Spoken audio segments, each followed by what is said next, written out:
So magandang tanghali na naman mga sir. So dumating yung order ko na diode. Yan.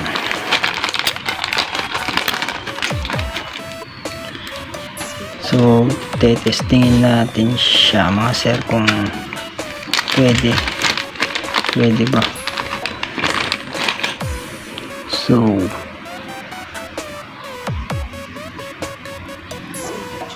hindi masyadong kita. 508.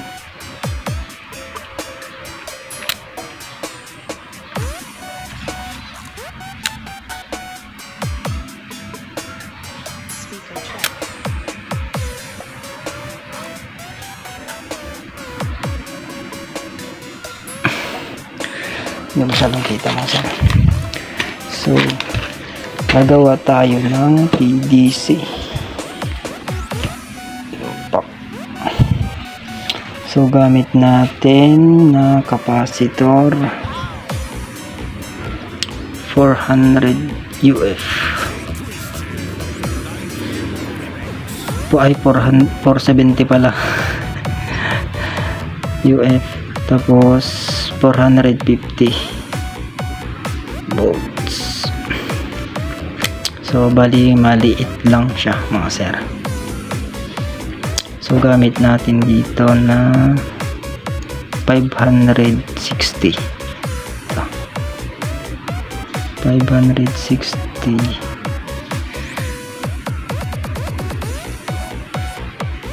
Yan. Tsaka dito ano to mga sir? 330K. Yan. Ito. Yan. At same lang sila dito sa isa. Yan. Tsaka capacitor na 3 UF. Yan. 3 UF mga sir. Oops.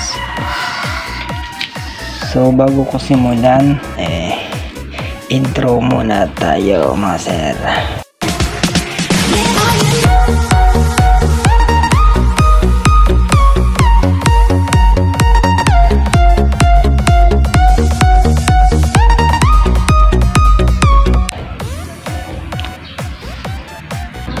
So yun,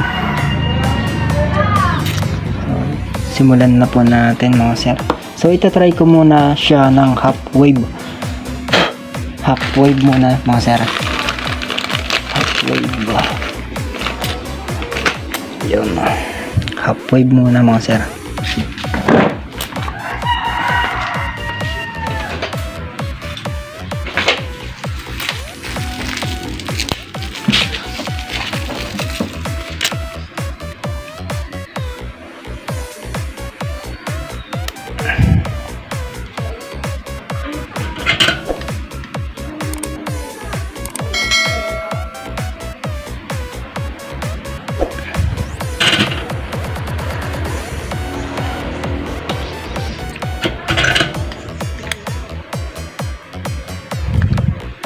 Po sa negative, ito po yung negative, ito po yung positive. Yan.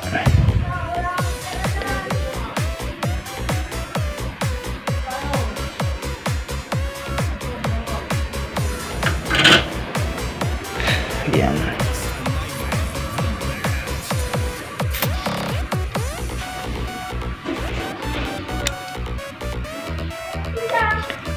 Ganyan muna. Testing naman, testing pa lang naman to mga sir. Subukan muna natin.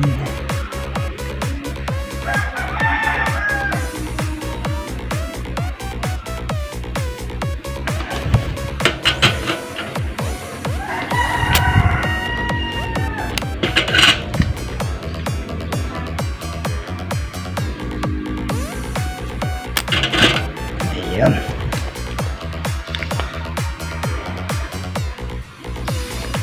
Tapos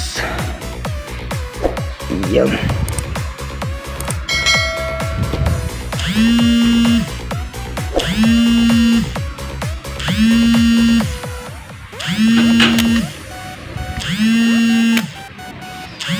Yan. May tumatawag.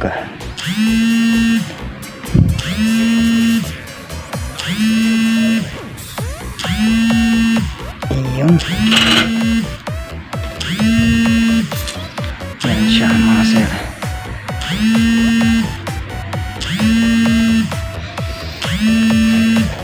Tapos ito. Ayan. Ganyan.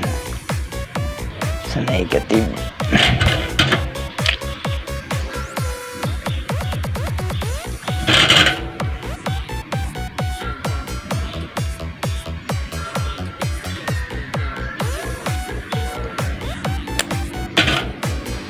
Yan, ganyan siya mga sir.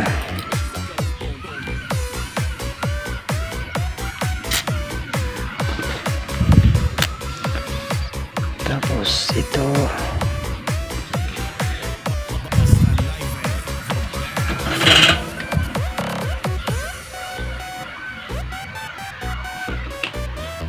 Yan.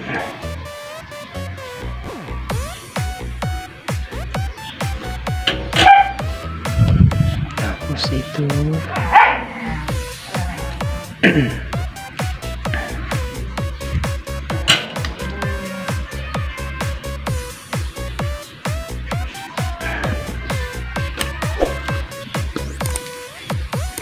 Ito naman sa positive mga sir, ilalagay na paglagyan natin. Yan. So bali ganyan siya mga sir.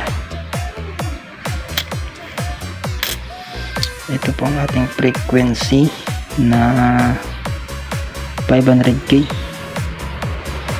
Hindi lang masyadong kita. Focus ka. Yan. Naubusan kasi ako ng 100k. Mas maganda kasi yun eh.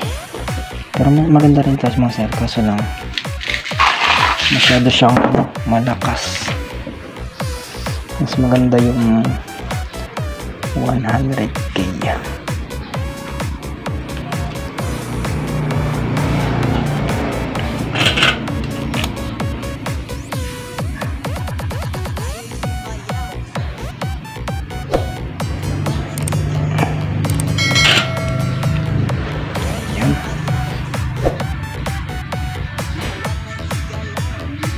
Yan.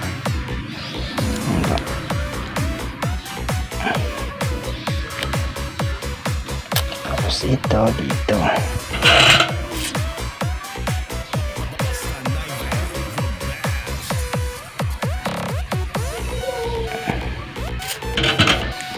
Yan. Yan ka muna. Gilid ka muna. Tapos kunin natin yung ating stick.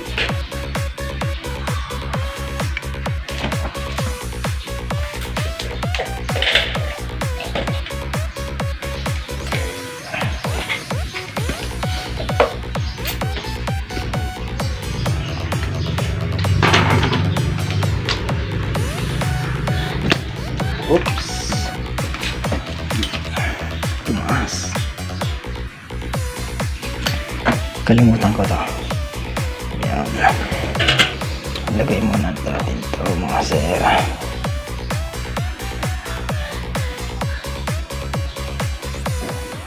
Oopsie.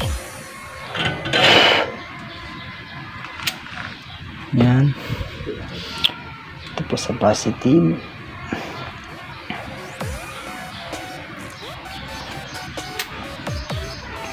Ito po yung negative. Yan.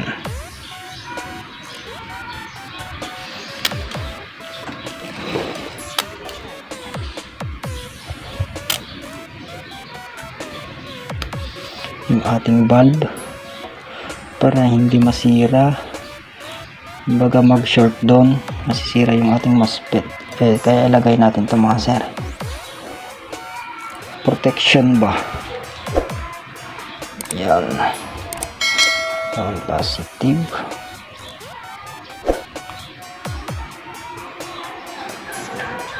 at negative ba.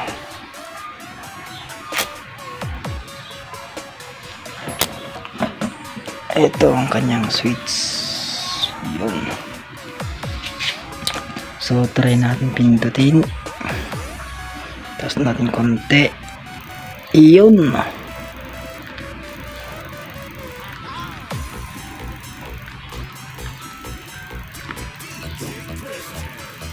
So okay siya. Lapit natin konti. Yun.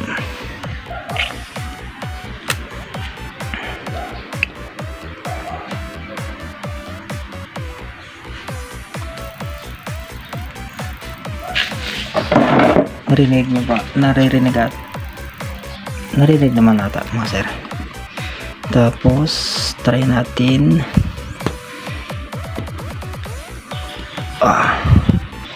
lagay ito sa ating positive. Alisin na po natin yung ating ilaw. So try natin kung okay na siya. Ayos ang galing.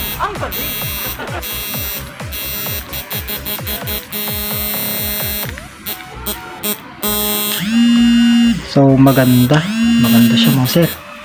So hindi man lang uminit yung ating MOSFETs.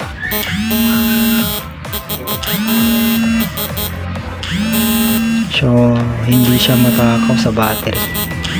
Ayos lang siya. So ang paglalagyanan ko dito mga sir, hindi na siya 6 MOSFETs, 4 MOSFETs na lang siya pagka so bali dito ko siya ilalagay mga sir. Yan, gawa na to mga sir. Ang kulang na lang ay yung ating transformer tsaka yung PDC natin. So part 1 pa lang naman to, so abang-abang na lang sa part 2. Ayusin natin to. Ayun. At susubukan ko rin to sa kiwit or tilapia. Ay baka kiwit muna mga sir, kasi wala pa kasing tubig yung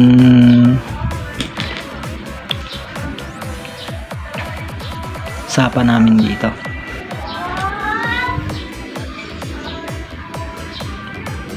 Wala pa kasi masyadong ulan. So dito ko siya ilalagay, or o-order pa ako ng isang ganito. Pero okay na siguro to. Dito ko na lang siya gagawin. Tapos yung iba na lang, ibang MOSFETs, ito mga to siguro.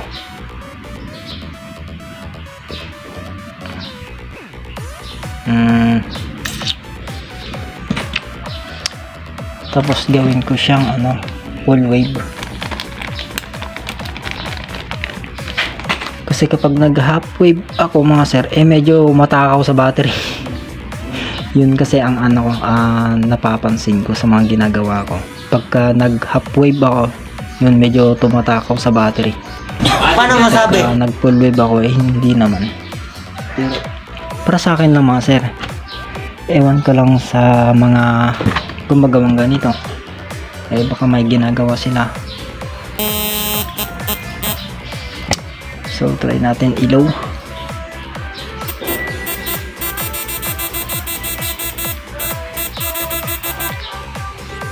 Hi.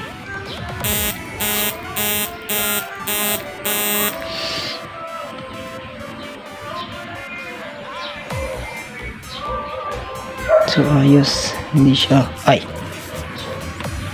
Ito na. Ayos naman. Dito. Ayos naman. Dito. Ayos. Ayos din.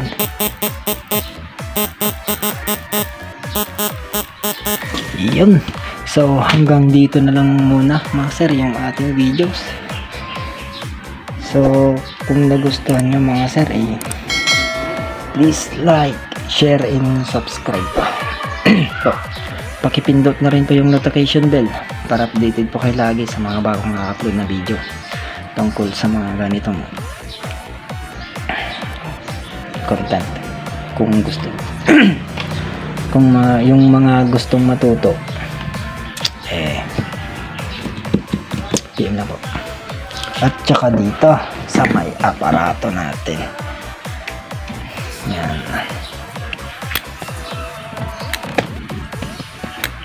Okay na to.